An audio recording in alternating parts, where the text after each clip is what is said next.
Hi everyone, it's Ricky here from Tech Talk. I hope you are doing well. Today is our final video on the Sony Xperia XZ. Massive thank you to Vodafone for sending this out, so please hit that like button as it does help. And today is our full comparison and going through multiple different things. So first of all, I want to show you the speed and performance of this device. So for this, we're going to load Geekbench 4 and get our results and see how well we compared with other Android devices.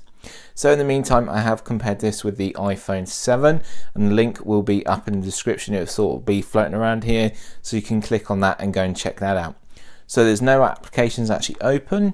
So if I just press one of these buttons here, as you can see, no applications. So you've got a bit about specs here. I'm actually going to go through the specs in a little bit more detail a little bit later on in the video. So just going to hit run test here and we'll come back when done. Okay, as you can see, the test has completed. So Geekbench 4 is available on the Google Play Store and is also available on the iOS App Store. There is a little charge, so just bear that in mind, but always you can check online. Our single core score got 1,575 and our multi-core score got 3,923. If we slide down, you can see some of the specifications here of the phone, and also you'll see what's tested and the different results that happen here. So if we move into single core score here, we've got 1,575, so we can see where we came. So we beat the Samsung Galaxy S7, and that is with the Snapdragon processor. We beat the Note 7. We lost to the Xperia M5, the OnePlus 3. We got the Samsung Galaxy S7 Edge, which is the Exynos processor, and the Samsung Galaxy Note 7, which again will be the Exynos processors. So if we move into multi-core score here, better than the Samsung Galaxy Note 5, but sadly we lost to the Samsung Galaxy S6 Edge, OnePlus 3, and we've got the big hitters, the Samsung Galaxy S7 Edge. But that is Geekbench 4 there, so that is the speed test results that I wanted to do for this video. So speedtest.net, the Wi-Fi, we done really well. I got about 36 megabytes down, 6 megabytes up, testing this on the 4G data. So outside I managed to get 15 megabytes down and about 11 megabytes up.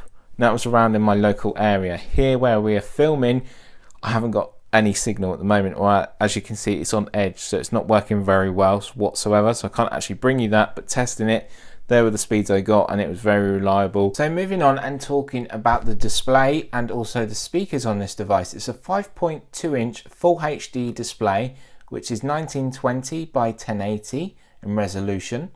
So you also have two dual front facing speakers here. So you've got one here and one here, and this is going to make the sound really good and really poignant to yourself.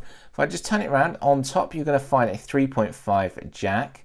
So please bear in mind, if you want to listen through headphones, you can, and you can still charge with this one. So that's a little punt there out to Apple.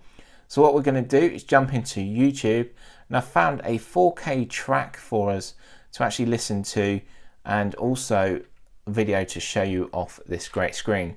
So if I'm just going to hit play here.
Just turning around to the top here, as we can see, next to that silver power button, which is nice, it's identified in a different colour, you've got your two volume rockers that feel very nice and feel very well built into the body. They are plastic of made, so please be careful of that. But the phone is sounding and looking absolutely fantastic. So the next thing I want to talk about this device is security. Security is a key thing for us at the moment. Some devices offer PIN pattern password, some offer fingerprint sensors, Some did offer the iris unlock, which was on the Note 8, which had to be pulled, but I'm going to see that in the S8, I do believe. So this phone, it does have a fingerprint sensor. It is that silver button there on the side, and it does work very, very quick. One of the quickest fingerprint sensors I have seen. So I can identify and show you that it doesn't work with all fingers. It will not let me in with this finger or this one. But if I tap this one, look how quick that is. It is so impressive. I was so like wow. Right, I can tap it here and then finger on, unlock. So if that doesn't work, what you can do, it's so quick, it's hard to stop it. So if you slide to unlock, we've got a pattern on our one as well as a backup. So I got it wrong that time. You may have a PIN, pattern or password as a backup, and you have to have one. So that's a great feature. Security is a main feature of our smartphones now because there is so much on here.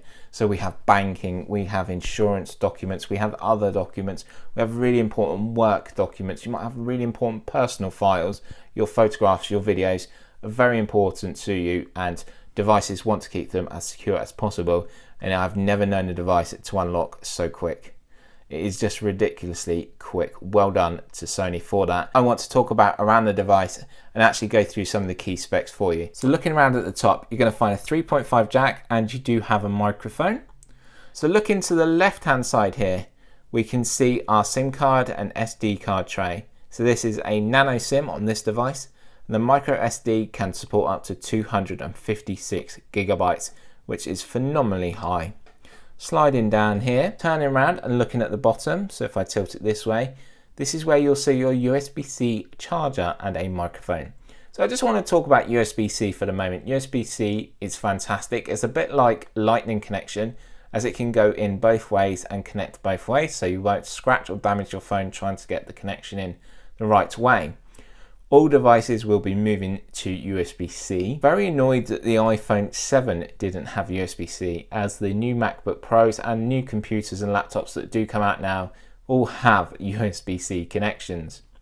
So USB-C there is fantastic and works very well and charges very quick on this device. So if we just come around to the other side now, the right hand side. So first of all, you're going to find your power switch and sleep wake button, and that's your fingerprint sensor.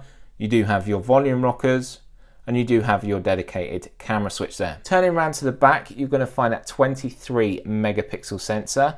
You've got some LED flashes there, and you've got Xperia branding. This is in like a nice blue and metallic looking style. You've got an antenna bar down here at the bottom as well. Okay, so let me talk through some of the specs, and I just thought I'd load up Pokemon Go here, something different to have a look at. Works very well. I know people are massive fans. Ooh, got quite a few different Pokemon here. So we've got a Mr. Mime, a Nidoran, I think, or a Nidorino. So wow, I'm gonna have to catch some of these. So for some reason I've got like quite a rare spawn spot near me, and it spawns loads of different Pokemon. So we will catch some of them in a second. So first of all, this phone was released in October of 2016. It weighs 161 grams, so it's nice and light, and it's a great feel. It's got a metal body to it, and it has very strong Gorilla Glass on the front as well, so any face drops will be protected. I don't test them on this channel, but please go and check out TechRex or other great YouTubers for all their drop tests. They just destroy phones straight away, which is a shame, but people love to see it. Thickness wise, it's only 8.1 millimeters thick, so you don't have a thick bulky phone on you, and the feel is great. Like I said, it's an all metal design body. It is running Android 6.0.1, comes in a 3264 gigabyte model, so you can either choose 32 or 64, and like I said, it can take a micro SD card up to 256 gigabytes. So as I discussed earlier, the screen is 5.2 inches, remember that's always diagonal. You had a 13 megapixel front facing camera, a 23 megapixel back facing camera, and you do need to change that in settings because it is preset to 10, just to warn you, and 4K is not turned on, and there's 4K on that recording on the back there. You have 3 gigabytes of RAM, which is really good to see in phones. My iPhone 7 Plus has 3 gigabytes, but the iPhone 7 only had 2 gigabytes. It is a quad core processor with 2 cores running at 2.1 and 2 running at 1.6. That's a Qualcomm processor as well. So here's my team. We've got 3 Vaporeon, which are very high. We've got Poliwrath, I've got a Flareon, and I've got Electabuzz. So enough of Pokemon, let's get back into the actual phone review. Okay, so why would you go for this phone over something else? For the price, it starts at £37 per month, so it's quite cheap at the moment. I know Vodafone have offers on this during Black Friday. I know there are offers elsewhere as well, which I'll put links in the description. Amazon are also offering this phone. It's fantastic, it works fantastic. The power and the performance in it is great. It has that quad-core power and performance which performs games very well. As you saw Pokemon Go there. The RAM is 3 GB, your battery is 2,900 millionth hour, so your battery is going to last you all day. You've got a 23 megapixel camera there, and it works so well and performs so well as well. So, personal thoughts, I enjoy actually using this. I'm not a big fan of Android, I will admit that. I do find iOS a bit easier as it's more basic for me to use, and that's purely because of my eyesight. I have tested the accessibility settings on this device and that's absolutely fine. They all work very well and perform very well. The one key thing that Sony need to improve on is the large text, to maybe have a bit bigger large text if available. So it all depends if Sony can actually do that. Otherwise, I haven't found an issue with it. I love the style, I love the design. That fingerprint sensor is so quick and so fast. I do like the color, dark blue. I can't really see it very well with the studio light in, but it does look nice. Very nice thin profile, very squared profile compared to the iPhone 7 and 7 Plus. But like I said, there was a comparison. Any issues or comments or feedback you'd like to give me, let me know down below. It's always great to hear from you guys. I try to comment back as much as possible. So if you're out buying bargains this Black Friday, let me know what you buy, what you came across. Some people let me know they're after TV, some people are after cameras. There's loads of great games out there as well that are available during the Black Friday deals. So a massive thank you to Vodafone for sending me out this device. It was fantastic to review. There will be a link in the description as well for this device, so you can go and have a look through at all the specs and all the different information which I have gone through. If there's anything else, like I said, please leave a comment down below. It's always great to hear from you guys. Please give a thumbs up to the video. Remember to subscribe if you want to and you're happy to. And I will see you in my next video. Bye for now.